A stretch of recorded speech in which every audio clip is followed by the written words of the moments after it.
दोस्तों स्वागत है आप सभी का। आज की वीडियो में बात करेंगे आवास फाइनेंसियर्स और फाइन ऑर्गेनिक के बारे में। तो आवास फाइनेंसियर जो है ये होम लोन देती है कंपनी, और जो फाइन ऑर्गेनिक है वो केमिकल सेक्टर की कंपनी है। तो शुरुआत करते हैं आवास फाइनेंसियर से। तो स्टॉक की जो लिस्टिंग है काफ़ी पुरानी नहीं है, 2018 में लिस्ट हुआ था 750 के प्राइस पे, और उसके बाद से स्टॉक काफ़ी भागा हुआ भी है। देन डाउन गया है मार्केट क्रैश में, जो कोविड का क्रैश था उसके बाद से भागा है, और अभी जो है काफ़ी लो पे ट्रेड कर रहा है। जो इसका ये सपोर्ट है, यहाँ पे पहले कंसोलिडेट भी किया था, जो रेजिडेंस भी लिया था, और यहाँ पे आप अगेन सपोर्ट ले रहा है स्टॉक। तो फंडामेंटल्स की बात करें तो स्टॉक काफ़ी गिरा हुआ है, और गिरने का जो रीज़न है वो हम देखेंगे आगे कि क्या रीज़न है जिस वजह से स्टॉक गिरा हुआ है। और यहाँ पे ये काफ़ी कंसोलिडेट भी कर रहा है, एक्यूमुलेट भी हो रहा है। और आप देखो तो बाइंग में जो हो रही है, बाइंग तो काफ़ी वॉल्यूम आ रही है, जितनी जो वॉल्यूम है सेलिंग भी नहीं आ रही है। तो इसका मतलब जो है माल भरा जा रहा है। अब यहाँ से जो है ये इस रेंज को अगर ब्रेकआउट दे, या फिर आप एक ट्रेंड लाइन भी ड्रॉ कर सकते हैं।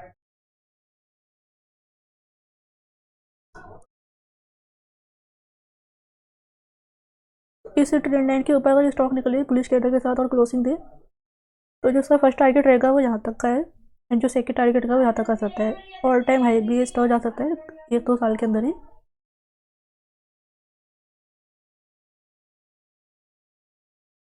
जो फर्स्ट टारगेट रहेगा वो यहाँ तक का रहेगा,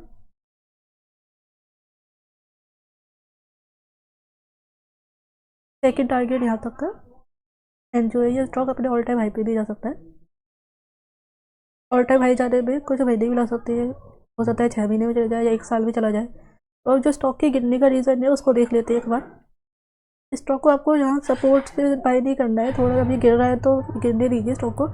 या तो ये गिरता है तो अगर यहाँ से ब्रेक डाउन देगा तो इस लेवल तक जा सकता है, नहीं तो यहाँ से जो है ट्रेंड लाइन का जो है सपोर्ट लेके ऊपर ब्रेकआउट दे तो अब स्टॉक को बाय किया जा सकता है। अब इसके जो फंडामेंटल्स है उसको देखते हैं।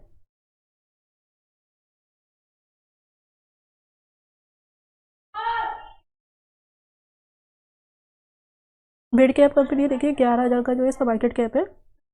स्टॉक का पी रेशियो कम है, आर ओ सी ठीक है, आर ओ एक अच्छा है, प्राइस टू बुक वैल्यू ठीक है, 3.2 की बुक वैल्यू है, प्लेस परसेंटेज 0 है।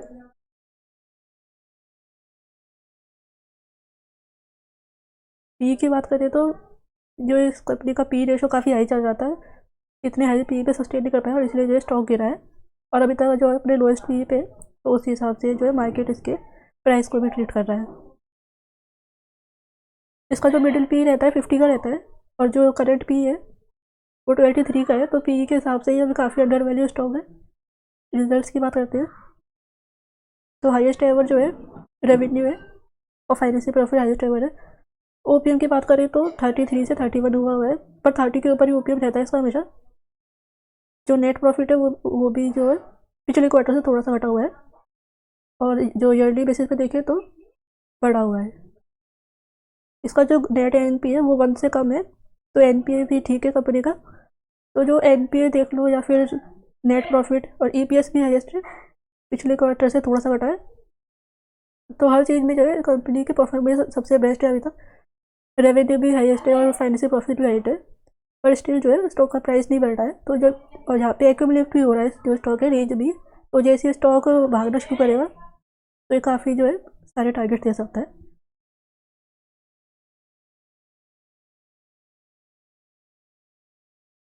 ईयरली प्रॉफिट एंड लॉस देख लेते हैं। तो ईयरली बेसिस पे देखें तो कंपनी 0 से शुरू किया है कंपनी ने, और आज की डेट में आप देखिए 1900 करोड़ का जो है रेवेन्यू है। फाइनेंशियल प्रॉफिट 635 करोड़ का है, फाइनेंशियल मार्जिन 33% का है, और जो नेट प्रॉफिट है वो भी हाईएस्ट एवर है, 475 करोड़ का। ईपीएस भी हाईएस्ट एवर है। डिविडेंड नहीं देती है कंपनी, तो अच्छी बात है क्योंकि कंपनी मिड कैप है 11,000 करोड़ की। तो डिविडेंड नहीं देगी तो वो जो है पैसा अपनी ग्रोथ में इन्वेस्ट कर सकती है कंपनी। बैलेंस शीट की बात करें तो 3,400 करोड़ की रिजर्व से और 11,200 करोड़ की जो है बोरोइंग्स है। तो होम लोन कंपनी है तो बोरोइंग्स तो रहेगी, क्योंकि जो है पैसा ये आगे लोन पे देगी कंपनी, तो उसी से प्रॉफिट कमाएगी। रेशियोज़ की बात करें तो आरओई जो है, जो कोविड क्रैश के बाद से यहाँ से सस्टेन कर रहा है, 13% 14% का आरओई रहता है। इन्वेस्टर्स की बात करें तो प्रोमोटर्स ने यहाँ से माल घटाया हुआ था, 50% से 39% किया हुआ है। बट जो माल है वो FIS और DIS के पास गया हुआ है। करंट सिचुएशन की बात करें तो प्रमोटर्स कंसिस्टेंट है, FIS ने थोड़ा सा माल घटाया हुआ है, DIS ने थोड़ा सा माल बढ़ाया हुआ है, और जो पब्लिक है पब्लिक ने थोड़ा सा माल बढ़ाया हुआ है। और पब्लिक में भी देखें तो इन दोनों के पास जो है ज़्यादा माल होगा, जो कि पहले 1% से ज़्यादा था, अब 1% से कम हो गया, तो यहाँ पे रिफ्लेक्ट नहीं कर रहा है। 1% से जो है कम स्टेक कर दिया है। टिकट टिप पर देख लेते हैं एक बार। वैसे कंपनी कम ही है, 13.5% लगभग जो है पब्लिक है। आवास फाइनेंशियल्स तो जो रिटेलर्स है वो 8.5% है, और अदर पार्टी 4% है 13% में से। तो पब्लिक के हिसाब से भी जो है कंपनी का जो है शेयर होल्डिंग पैटर्न अच्छा है। जो हमारा नेक्स्ट स्टॉक है फाइन ऑर्गेनिक, उसकी बात करते हैं।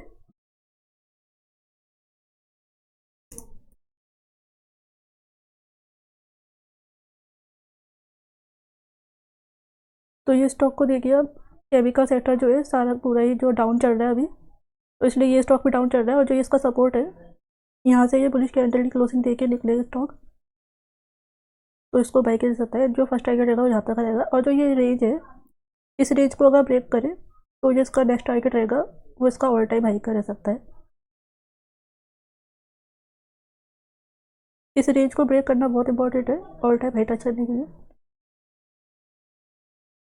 तो जो स्टॉक रेंज में रहता है, यहाँ से सपोर्ट लिया, अगेन ऊपर गया, यहाँ रेसिस्टेंस लिया 2 बार, अगेन सपोर्ट लिया, अगेन रेसिस्टेंस लिया, और अब जो है यहाँ से ये ऊपर जाने की तैयारी कर रहा है। जब तक ये कैंडल की क्लोजिंग ना दे, एक बुलिश कैंडल की क्लोजिंग, तब तक इसे बाई नहीं करना है। इसके जो है फंडामेंटल्स की बात करते हैं।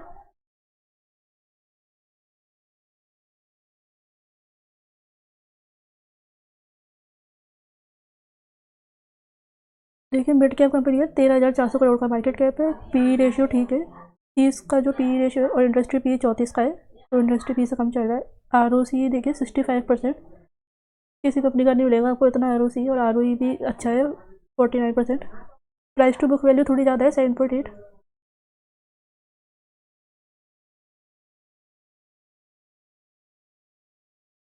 तो जो इसका पी रेशियो की बात करें तो पी रेशियो इसका काफ़ी हाई हो गया था, 87 का पी रेशियो चल रहा था, तो इसलिए हाई पी पे कंपनी सस्टेन नहीं कर पाई, और इसलिए जो है जैसे ही पी रेशियो गिरा है तो जो है मार्केट ने स्टॉक प्राइस को भी करेक्ट करा है। अभी जो इसका मिडिल पी है 41 का रहता है, और 41 का मिडिल पी रहता है, और जो है 2 साल से कंपनी अपने मिडिल पी के नीचे ही ट्रेड कर रही है। और जैसे ही कंपनी अपने मिडिल पी के आसपास टच करने को जाएगी या फिर उसके ऊपर जाएगी, तो जैसे पी रेशियो बढ़ेगा तो कंपनी का जो स्टॉक प्राइस है वो भी बढ़ेगा। इसके पीरियड्स की बात करें तो, डेप्ट की बात करें तो कंपनी जो टॉप 2 कंपनीज है जिन पे सबसे कम डेप्ट है, उनमें से है एक ये कंपनी और एक फाइन ऑर्गेनिक। पी रेशियो की बात करें तो सबसे कम है इस कंपनी में, पी रेशियो 30 का है, 40% का करेक्शन हुआ है। और जो OPM है वो भी हाईएस्ट है 27% का। बुक वैल्यू एवरेज है, इन सारे जो इसके कंपटीटर उनकी बात करें तो बुक वैल्यू एवरेज है। ROE देखें तो 49% का, और ROCE 65% का। तो जो रेशियोज है वो कंपनी के वो सबसे अच्छे हैं अभी फिलहाल। सेल्स ग्रोथ और प्रॉफिट ग्रोथ आपको नेगेटिव दिख रही है, क्योंकि जो है डिमांड कम हुई है जो केमिकल स्टॉक की, तो इसीलिए। और जैसे ही डिमांड बढ़ेगी तो ये जो है सेल्स और प्रॉफिट ये भी आपको नॉर्मल दिखेंगे, पॉजिटिव दिखेंगे। क्वार्टरली प्रॉफिट एंड लॉस की बात करें तो पिछले कुछ क्वार्टर से जो रेवेन्यू घटा हुआ है, और जो कि डिमांड कम हुई है इसलिए रेवेन्यू घटा है, तो OPM भी घटा हुआ है। 117 करोड़ का OPM चल रहा है, 117 करोड़ का जो है ऑपरेटिंग प्रॉफिट है। OPM की बात करें तो 24 था पिछले क्वार्टर में, और अभी भी 24% है। नेट प्रॉफिट की बात करें तो जो कि रेवेन्यू घटा हुआ है, तो इसलिए नेट प्रॉफिट भी घटा हुआ है, 1894 करोड़ का जो है नेट प्रॉफिट है अभी।